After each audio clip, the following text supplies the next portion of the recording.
अस्सलाम वालेकुम दोस्तों, अभी इस वक्त मैं हैदराबाद में हूँ, मदरसा सुफ़्फ़तुल सहाबा। और यकीन जानिए कि इस मदरसे में जब मैं आया, इस बिल्डिंग में, इमारत में घुसा, बाहर न कोई बोर्ड है, बहुत ज़्यादा शोर, बहुत ज़्यादा हंगामा, न कोई ज़्यादा सफ़ीर है, न कोई प्रचारक है।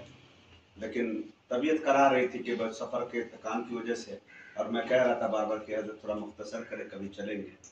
लेकिन जब यहाँ हम आए इस बिल्डिंग के अंदर, इस इमारत के अंदर, तो खुदा की कसम देख कर मैं दंग रह गया। चूँकि मैं पूरे हिंदुस्तान का सफ़र करता हूँ, ख़ास करके बड़े बड़े मदारिस का, लेकिन जो तालीम हिफ्ज़ की यहाँ है, मैं कह सकता हूँ कि उंगलियों पे चंद नाम गिनाया जाए, उनमें से एक नाम ये आएगा। और नाज़िम और मुहतमीम जो है हमारे जनाब हज़रत मौलाना हाफिज़ वक़ारी ज़ाहिद नासरी साहब दामत बरकातुहुमुल आलिया, और ये इदारा हज़रत मौलाना खालिद सैफुल्लाह रहमानी साहब दामत बरकातुहुमुल आलिया की सरपरस्ती में और दीगर दर्जनों अकाबिर की सरपरस्ती में चल रहा है। बहुत ज़्यादा कुछ नहीं है, बच्चे सो रहे हैं, अपना तालिब इल्म का ज़माना याद आ गया।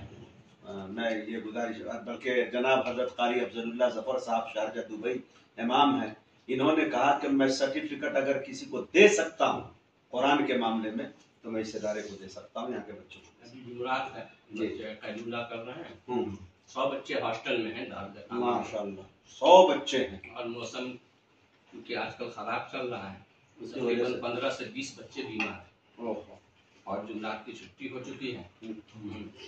तो अल्लाह से दुआ करें कि अल्लाह इस इदारे को दिन दुगुनी रात चुगुनी तरक्कियात से नवाजे। जो इनके मुहिब्बीन हैं, मुआविनीन हैं, अल्लाह उन्हें खूब हिदायत दे और उन्हें भी खूब बरकत अता फरमाए। तशरीफ लाए, बहुत खुशी हुई। और मैं आप लोगों से गुजारिश करता हूँ कि आप में से अक्सर का सफर पहला है, लेकिन आखिरी ना इंशाअल्लाह जरूर तशरीफ लाते रहे। बल्कि एक बात करूँ अपने नाजरीन से कि यकीन जानिए मैं किसी मदरसे का अब तक मालिक नहीं हूँ। अगर मैं मालिक होता तो मैं यकीन जानिए कि मौलाना जाहिद साहब से, कारी जाहिद साहब से मैं वक्त महीने में 1 हफ्ते का लेता, और 1 हफ्ते के अखराजात में वो देता जो 4 महीने में लोग कमा नहीं पाते हैं। मैं ये तय कर देता कि भाई कम से कम मेरे बच्चों के अंदर ये लहजा ट्रांसफर हो जाए। कुरान पढ़े मौलाना एजाजुद्दीन सिद्दीकी साहब झूम गया, कहने लगे हबीबी साहब नींद भी उड़ गई, थकन भी खत्म, रूह को ताजगी मिल गई, अल्लाह सलामत। बहुत कम जगहों पे ऐसा कुरान सुनने को मिलता है। बल्कि मैं ये गुजारिश करूंगा कारी अफजलुल्लाह साहब से कि खंसा एकेडमी के बैनर तले जो भी